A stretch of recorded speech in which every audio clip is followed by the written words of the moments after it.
हे काही दिवसांपूर्वी जेव्हा कुठल्या तरी एका मोठ्या पत्रकाराच्या मुलाचं का मुलीचं लग्न होतं दिल्लीमध्ये, हाच व्ही.के. सिंग एका महाराष्ट्राच्या बड्या नेत्याला तिथं एक डॉक्युमेंट देतो, त्याच्या पीएच्या हातात हात त्या ठिकाणी मिळवतो आणि व्ही.के. सिंगच्याच VSRच्या विमानाने हा मोठा नेता हा मुंबईला परत त्या ठिकाणी येतो. म्हणजे थट्टा चालली आहे का? अजितदादांना न्याय मिळावं यासाठी आम्ही बोंबलतो इथं, आणि दुसऱ्या बाजूला तुम्ही एक संदेश देताय त्या व्ही.के. सिंगच्या इन्व्हेस्टरला, व्ही.के. सिंगच्या कामगारांना की काय घाबरू नको, आमचा हात तुझ्या पाठीशी आहे. आणि मग सामान्य लोकांच्या आणि मराठी आणि महाराष्ट्राच्या एका मोठ्या नेत्याच्या ऍक्सिडेंट बद्दल चांगला तपास व्हावा याच्यासाठी तुम्ही हात मागे ठेवू शकत नाही. म्हणजे अतिशय दुर्दैवी गोष्ट आहे असं आपल्याला म्हणावं लागेल.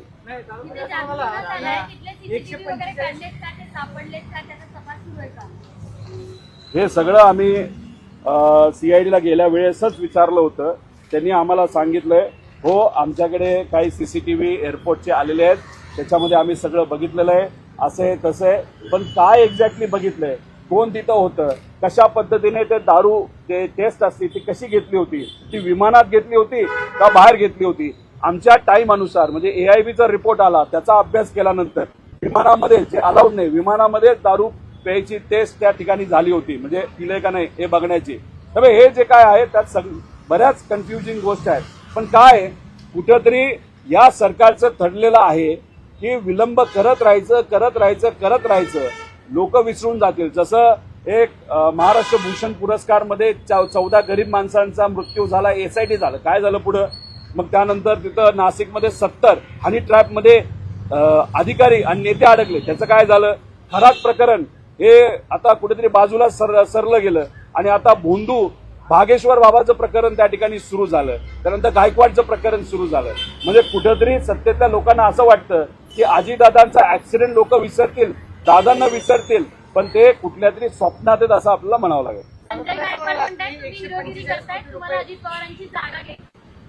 7 तारखेला येतोय तुझ्या मतदारसंघामध्ये, मग बोल समोरासमोर काय बोलायचं ते. कारण का इथं आज दादांच्या ऍक्सिडेंटला 3 महिने झाले म्हणून मला इथं यावं लागलं, मला बुलढाण्याला जाता आलं नाही.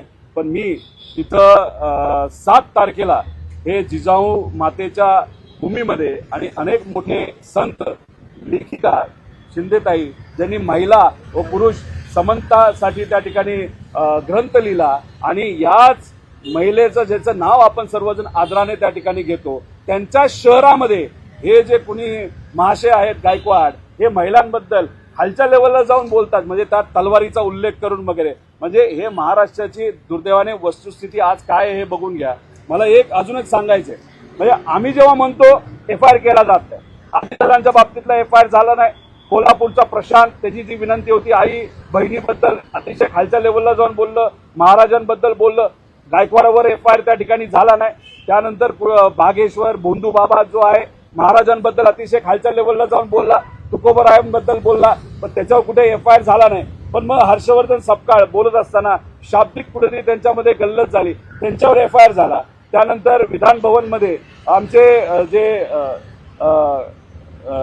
जितेंद्र आव्हाड साहेब, त्यांनी गाडी पोलिसांची अडवली, कार्यकर्त्याला घेऊन त्यांच्यावर FIR झाला. त्याच्याचबरोबर जेव्हा काय त्यांचं नाव आपले खडसे साहेब यांच्याकडनं काय 3 शब्द केले, चुकले असं आम्ही चुकले असतील तर काय FIR, पण तिथे FIR होतो आणि इथे FIR होत नाही. आम्ही ट्रम्पचं कार्ड, खोटं कार्ड या देशामध्ये एक करू शकतो असं ओपन चॅलेंज त्या ठिकाणी केलं होतं की हे होऊ शकतं आणि हे चुकीचं आहे, आणि आमच्या FIR त्या ठिकाणी झाली. मग या भोंदू बाबावर, म्हणजे दुर्दैव असं आम्ही याला भोंदू बाबा म्हणतो, आणि काही विचाराची लोक यांना संत म्हणतात.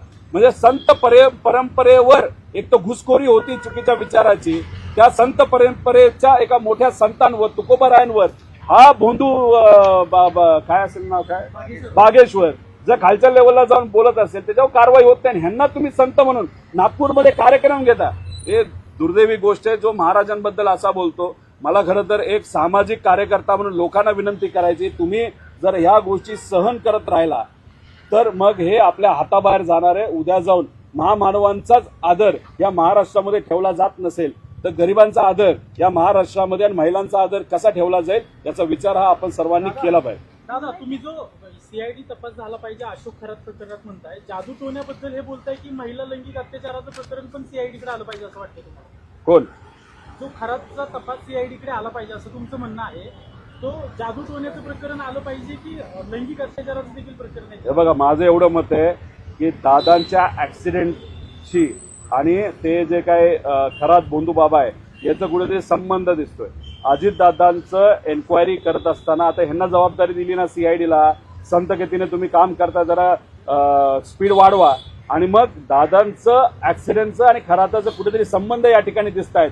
म्हणून मग खराताचा विषय सुद्धा तुम्ही या तपासामध्ये घ्यावा अशी विनंती या ठिकाणी आम्ही सर्वजण करतोय. पण खराताचा मुद्दा एवढाच झालाय की नेत्यांचे जे व्हिडिओ आहेत पूजा करताना, अंगठा कापून, करंगी कापून, रक्त बाहुलीवर टाकताना, हे व्हिडिओ मात्र काही नेत्यांनी स्वतःकडे ठेवलेत ब्लॅकमेल करण्यासाठी राजकीय दृष्टिकोनातून.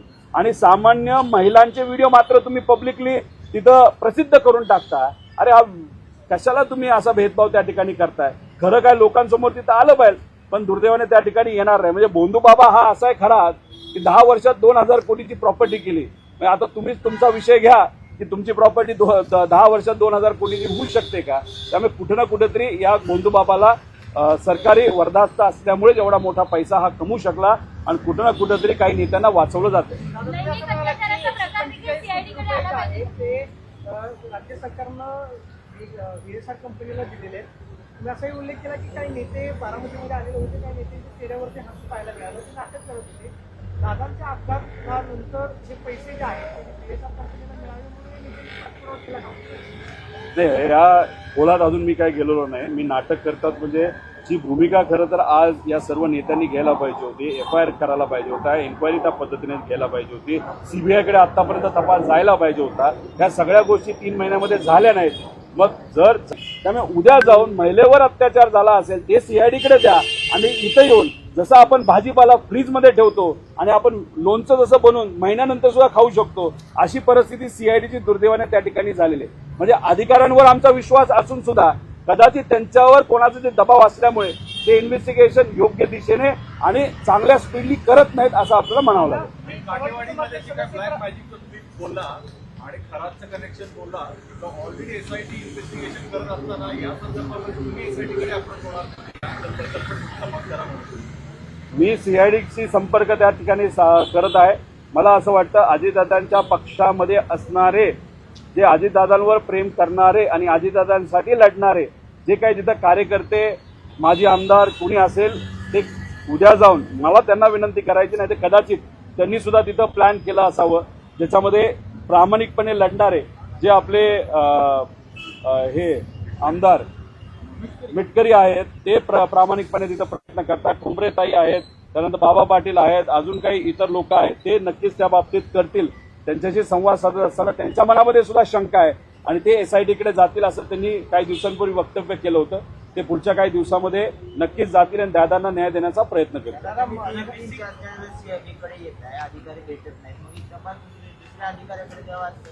नाही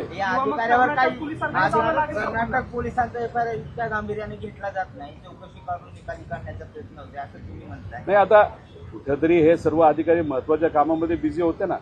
म्हणजे मुंबईमध्ये क्रिकेटची टुर्नामेंट जी पोलिसांची घेतली तर महत्वाचा विषय आहे, वर्षातून एकदाच होत असतो. आणि मग त्या क्रिकेट इव्हेंटला जाऊन तिथं सहभाग घेणं, तिथं उपस्थिती दर्शवलं, हे प्रत्येक मोठ्या अधिकाऱ्याची जबाबदारी असते. तपास कधी पण होऊ शकतो, तपास होत राहील, त्याला काही अडचण नाही.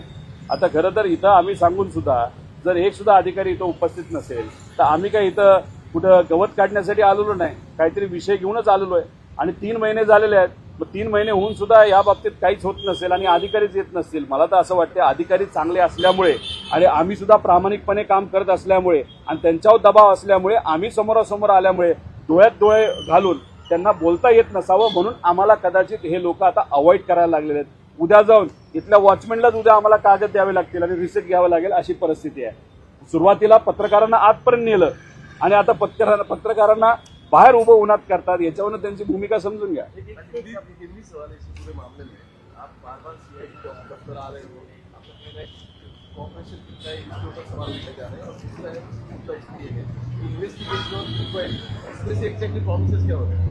नहीं देखो, कर्नाटका पुलिस के पास जाने के बाद वहाँ का जो SHO है उन्होंने हमारी रिक्वेस्ट एक्सेप्ट की, हमारा FIR एक्सेप्ट किया. वहाँ के जो कोर्ट है उन्होंने उनको परमिशन देने के बाद डीजीपी कर्नाटका ने वो एफआईआर भेजा महाराष्ट्र डीजीपी को। फिर अधिवेशन में ये मुद्दा हमने उठाने के बाद सीएम साहब ने उत्तर देने के बाद ये यहाँ पे सीआईडी के पास भेजा गया एफआईआर। हमारी अपेक्षा थी कि यहाँ पे इन्वेस्टिगेशन होगा, लेकिन हम डीजीपी महाराष्ट्र को जब मिले उन्होंने कहा नहीं इन्वेस्टिगेशन नहीं होगा, इंक्वायरी होगा।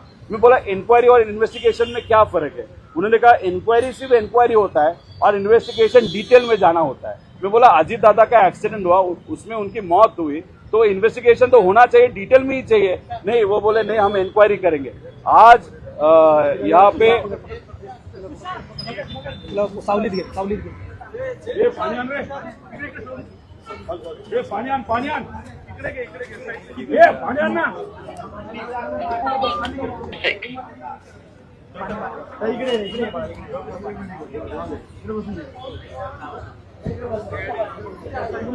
उन्हातले जरा बाटले हे जेवढ्या बाटल्या त्यांना सगळ्यांना दे. अरे बाबा दिली त्याला, बाकीच्यांना दे, काही 10-20 असतील तर. Thanks to CID.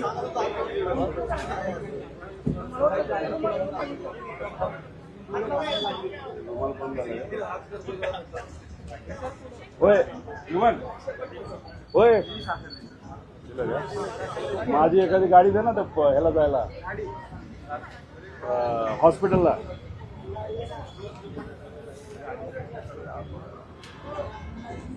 तो यहाँ पे जिस तरीके की इन्वेस्टिगेशन होनी चाहिए वो नहीं होगी, वो सिर्फ इंक्वायरी करेंगे ऐसा हमको पता चला। यहाँ पे आने के बाद अनफॉर्चुनेटली यहाँ पे कोई भी बड़ा अधिकारी नहीं था, कोई भी सेकेंडरी अधिकारी नहीं था, तो हमने सिर्फ हमारा जो डॉक्यूमेंट था वो हमने इन्वर्ट किया है और वो डॉक्यूमेंट इन्वर्ट करने के बाद आगे जाके ये जो सीआईडी है इस बारे में क्या करते हैं वो देखने की चीज़ है। वजह क्या है जो सीआईडी की तरफ से जो आप आरोप लगा रहे हैं कि इतना डिले हो रहा है और इन्वेस्टिगेशन जैसी होनी चाहिए वैसी हो नहीं रही है?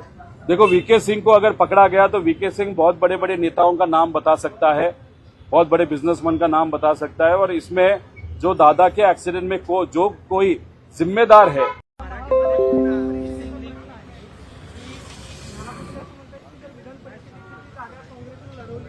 उद्धव ठाकरे लढवली नाही तर मग मात्र काँग्रेस लढेल. महाविकास आघाडीमध्ये उद्धव ठाकरे विधान परिषदेची उमेदवारी दिली जाईल का किंवा एका जागेसाठी महाविकास आघाडीचं म्हणणं? नाही बघा, मला असं वाटतं की पुढच्या काही दिवसांमध्ये कोणाला उमेदवारी दिली जाईल याच्यावर चर्चा होऊन मार्ग निघेल. आता या विषयावर बोलणं हे कुठं ना कुठेतरी त्या ठिकाणी घाईचं होईल असं मला तरी वाटतं. पण सगळ्याच पक्षांनी हे सांगितलंय, उद्धव ठाकरे साहेबांनी जर फॉर्म MLCचा भरला तर मग सगळेच पक्ष महाविकास आघाडीचे त्यांना पाठिंबा त्या ठिकाणी देतील. त्यामुळे या सगळ्या विषयांवर चर्चा होऊन काही ना काहीतरी योग्य असा मार्ग निघेल असं आम्हाला तरी वाटतं. पण महाविकास आघाडीमध्ये एक गोष्ट मात्र होणार नाही, आमच्याकडे आर्थिक व्यवहार होणार नाही. जो कोणी व्यक्ती लढणारा असेल त्यालाच पाठिंबा त्या ठिकाणी दिला जाईल. तर बाकी पक्ष या बाबतीत काय करतात हे बघावं लागेल. दादा अमोल मिटकरी असं म्हणाले की जय पवारांना विधान परिषदेची उमेदवारी द्यायला हरकत नाही, ते दादाच्या वारसा जो आहे चांगले पार पाडू शकतात. अमोल मिटकरी तर हे बघा, मी म्हणतोय अमोल मिटकरी हे दादांसाठी लढत आहे. आता जय सुद्धा मध्ये आधे दादांच्या वतीने एन्क्वायरी योग्य पद्धतीने व्हावी अशी भूमिका सुद्धा तिथे घेत आहेत. त्यामुळे त्यांचं नाव सुद्धा पुढे आलं, पार्टीने सहकार्य केलं तर चांगली गोष्ट. शेवटी मतदान हे त्यांचीच पार्टी त्या ठिकाणी करणार आहे. विषय एवढाच आहे, त्या पार्टीकडे अतिरिक्त 13 मतं आहेत. त्या 13 मताचा उपयोग हा भाजप नक्कीच तिथं करेल आणि पहिलं मत हे अजितदादांच्या पक्षाचा जो कोणी उमेदवार तिथं असेल त्यांना दिलं जाईल आणि दुसरं मत भाजपला द्या असं सुद्धा त्या ठिकाणी सांगण्यात आलं आहे. त्यामुळे एकच उमेदवार जो कोणी असेल तो तिथं निवडून येणार आहे. त्यामुळे जय पवार असतील, अमोल मिटकरी असतील, नाही तर अजून कुणी असेल तर त्यांना त्या ठिकाणी निवडून येण्याची नक्कीच संधी ही चांगली आहे. फक्त अमोल मिटकरी आक्रमक पद्धतीने हे अजितदादांच्या वतीने लढतायत म्हणून सामान्य कार्यकर्त्यांचा नागरिकांचं मत आहे अमोल मिटकरी. पण मोठ्या नेत्याच्या मनात जर मुलगा असेल, मोठ्या नेत्याच्या मनात पुतण्या असेल, नाहीतर एका मोठ्या नेत्याच्या मनात पैसा असेल तर मग अमोल मिटकरीने सामान्य लोक सोडून वेगळ्याच कोणाला तरी त्या ठिकाणी ही उमेदवारी त्यांच्या पक्षाकडनं जाऊ शकते. एकनाथ शिंदेकडून बच्चू कडूंना विधान परिषदेचं तिकीट दिलं जाऊ शकतं किंवा संधी दिली जाऊ शकते, पण एक अट आहे की त्यांचा प्रहार पक्ष हा शिवसेनेमध्ये विलीन करावा. अरे अशा जर अटी तुम्ही टाकणार असाल की विलीन करा मगच देतो, मग एखादा स्वाभिमानी नेता हे या सगळ्या गोष्टी कुठे करेल?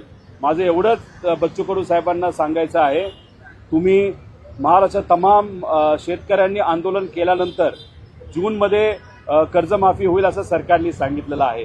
त्यामुळे असं व्हायला नको तुम्हीच सरकारमध्ये जाऊन बसला तर उद्या लढायला आम्ही तर आहोतच, पण तुम्ही तो मुद्दा त्या ठिकाणी तुमच्या हातून जाऊ शकतो. त्यामुळे आज एखादं पद घेण्यापेक्षा रस्त्यावर उतरून लढणं हे जास्त महत्वाचं आहे असं मला तरी वाटतं. गेले 2 दिवस मुंबई पुणे डिसिप्लिन श्रेयवाद सुरू आहे. शिंदेचे समर्थक आणि फडणवीसांचे समर्थक. तुम्हाला काय वाटतं की महाराष्ट्राचा खरंच उत्तरावान कोण? महाराष्ट्राचा उत्तरावान कोण? आता याच्यावर बोललं, आता ते दोघांनी त्या ठिकाणी ठरवावं.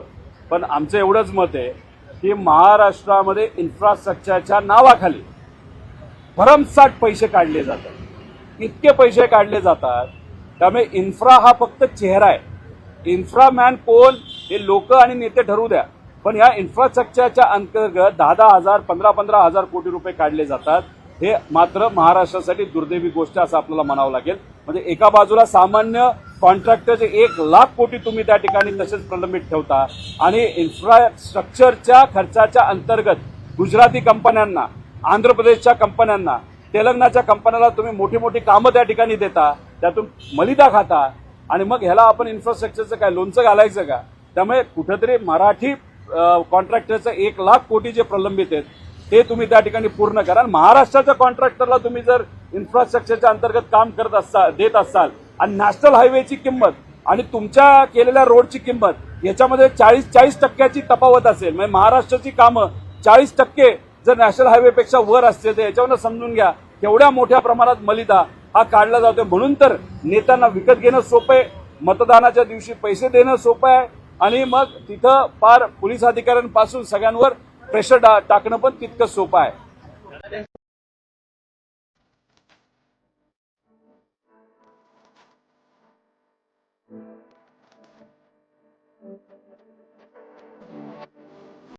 पक्षाने एका ठरवावं की अन्याय जर एवढा होत असेल, आम्ही तर पुणे जो रिंग रोड याला अजितदादांचं नाव द्या असं आम्ही त्या ठिकाणी सांगतोय. काय सत्तेतले लोक राजकारणामध्ये कसे गुंतलेले आहेत बघा. म्हणजे पुण्यश्लोक अहिल्यादेवी होळकरांचं नाव बारामती मेडिकल कॉलेजला देण्यात यावं यासाठी दादांनी सुद्धा खूप मोठी भूमिका घेतली होती. आज जर वेगळं काहीतरी घडलं असतं, दादा असते आणि त्या वास्तूला जिथं पुण्यश्लोक अहिल्यादेवी होळकरांचं नाव दिलं तिथं दुसऱ्याचं नाव देण्याची वेळ असं दादांनी विरोध केला असता. पण नाही, बारामती विधानसभेचं 2029चं गणित डोक्यात ठेवून काही नेत्यांना सांगून एका कुठल्या तरी दवाखान्याला दादांचं नाव घुसवलं, मोठा वाद निर्माण केला. कोणाचीच इच्छा नव्हती, कुणीच पत्र दिलं नव्हतं. आम्ही पत्र दिलं होतं रिंग रोडला, तिथं नाव दिलं. म्हणजे राजकारण करत असताना या सत्तेतले नेते कशा पद्धतीने राजकारण करतात. आणि मला अजितदादांच्या पक्षाला सांगायचे, तुम्ही ट्विटर आणि टीव्ही समोर येऊन बोलण्यापेक्षा रस्त्यावर उतरा ना, आहे का हिंमत बघूया. नुसतं म्हणताय की ह्याला नाव द्या त्याला नाव द्या, अरे पण काय केलं काय या गेल्या 3 महिन्यात हे तरी विचारण्याची धमक या सर्व पदाधिकारी आणि आमदारांनी अजितदादांच्या ठेवावी.